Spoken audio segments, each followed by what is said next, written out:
Chai or tea across India is not a beverage, it's an emotion.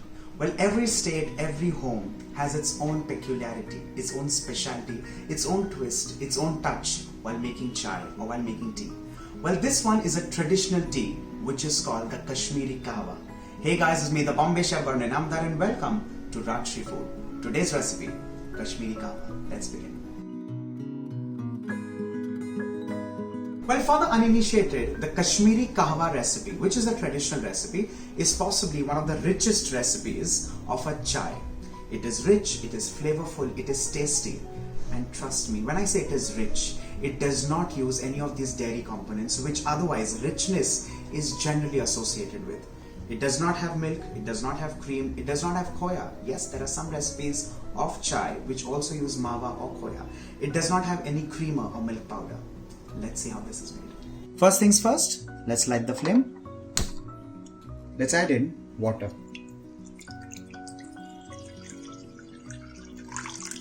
While the water is boiling, let's add in some flavorings. When I say flavorings, I mean a stick of cinnamon and some green cardamom. The green cardamom, of course, needs to get slightly pounded.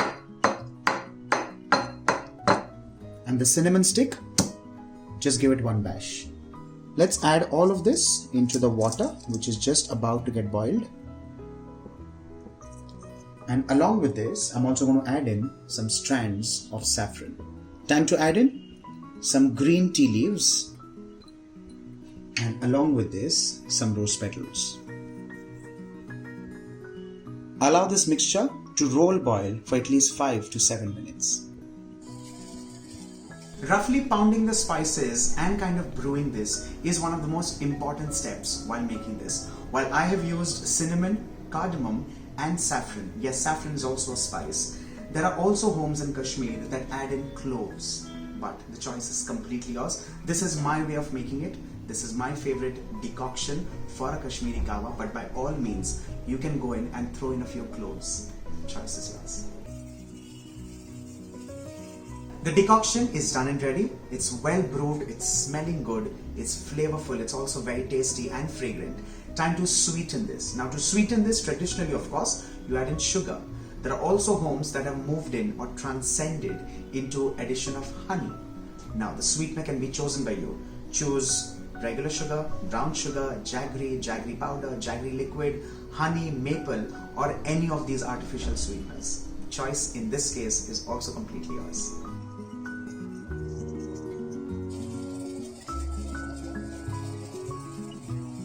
With this, off goes the flame and the tea needs to get strained.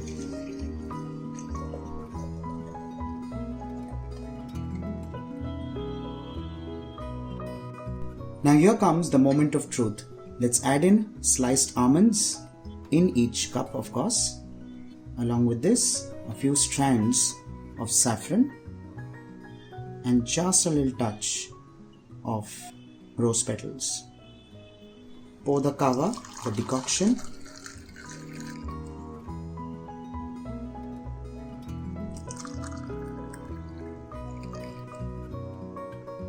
With this, your traditional recipe for a Kashmiri Kahwa is done and ready. Like I said, rich, flavorful, fragrant and tasty.